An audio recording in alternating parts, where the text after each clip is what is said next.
അമ്മായിയെ ഇവിടെ വരി പായസം പായസം ഇങ്ങോട്ട് മാത്രം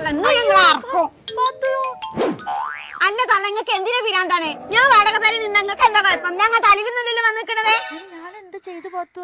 അല്ലെങ്കിലും നിങ്ങൾക്ക് നാലാൾക്കാർ കൂടുന്ന സമയത്ത് മനുഷ്യരെ ആക്കിയൊരു വർത്താനം ഇപ്പോഴും വാടക പേരിലെ പാത്തുവാന്ന് ഇനി ഇമ്മാതിരി ഒലക്കമ്മല് വർത്താനം പറഞ്ഞണ്ടല്ലോ മീസാങ്കാല് കൊണ്ടുവന്ന തലക്കെട്ടൽ കവർക്കാൻ താത്തു ഞാൻ.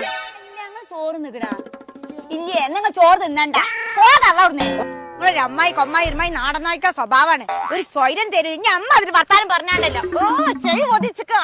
ഇനി അമ്മായിന് പറഞ്ഞേ ഇനി ഇന്നോട് ചലിക്കാൻ വന്നാണ്ടല്ലോ തൊള്ളിന് മിസൈൽ വെച്ചിട്ട് മൂട്ടിൽ കൊത്തിച്ചാൻ അന്തമാനിക്കാ പറഞ്ഞേക്കുന്നേ.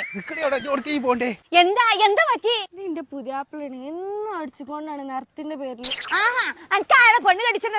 ഈ പെണ്ണാണ് വയസ്സത്ത് ഏത് അടുപ്പിലാണ് അത് നോക്കിയത്? അല്ല പെണ്ണ എനിക്ക് തീരെ അന്തല്ല. എനിക്ക് തീരെ അന്തണ്ടെങ്കിൽ അന്തകമ്മീന്ന് വിളിച്ചത്. ഈ കൊരങ്ങനല്ലാതെ എനിക്ക് വേറെ ആരും കിട്ടിയില്ല. കൊരങ്ങെന്ന് പറഞ്ഞ കൊരങ്ങന്മാർക്ക് മോശിക്കാൻ നിങ്ങൾക്ക് ആണുങ്ങൾക്ക് ഒരു വിചാരമുണ്ട് പെണ്ണുങ്ങളൊക്കെ കേട്ട് സഹിച്ച് നിക്കണമെന്ന്. അതൊക്കെ പണ്ട് ഇപ്പൊ ഒന്നും നടക്കൂല. തേനെ പാലയെന്ന് പറഞ്ഞാൽ 18 വയസ്സ് 8 മുട്ടും തികയാത്ത പെൺകുട്ടികളെ പെണ്ണും മണ്ണും വാങ്ങിക്കാൻ കെട്ടി അങ്ങോട്ട് കൊണ്ടുപോകും. നിങ്ങളെ കാളപ്പൊട്ടും കഴിഞ്ഞ് ചണ്ടേക്കിന് ശേഷം പെണ്ണുങ്ങൾ നിങ്ങൾക്ക് വേണ്ട. നിറല്ല കക്കല്ല പല്ലില്ല അറിഞ്ഞിക്കാണ്ട് കൊടുക്ക ചുക്കുറുക ഓരോ മൂന്നൊക്കെ ഈ വാരി സൊക്കേണ്ടല്ലോ 3 നേരം കൈക്കഷായം കൊടുത്താൽ മതി. നമ്മളിങ്ങോട്ട് സ്നേഹിക്കുണ്ടോ പത്തേറ്റ് അങ്ങ് സ്നേഹിക്കാം. നമ്മളിങ്ങോട്ട് കാട്ടുണ്ടോ പത്തേറ്റ് തിരിച്ചാണ് കൊടുക്കുക. അല്ലാതെ തൂങ്ങി ചാൻ വേണ്ടി നിക്കലല്ലേ. അത് കാലം വേറെയാണ്. ചുക്കുറുക്ക പോരിണ്ടാ പോരി.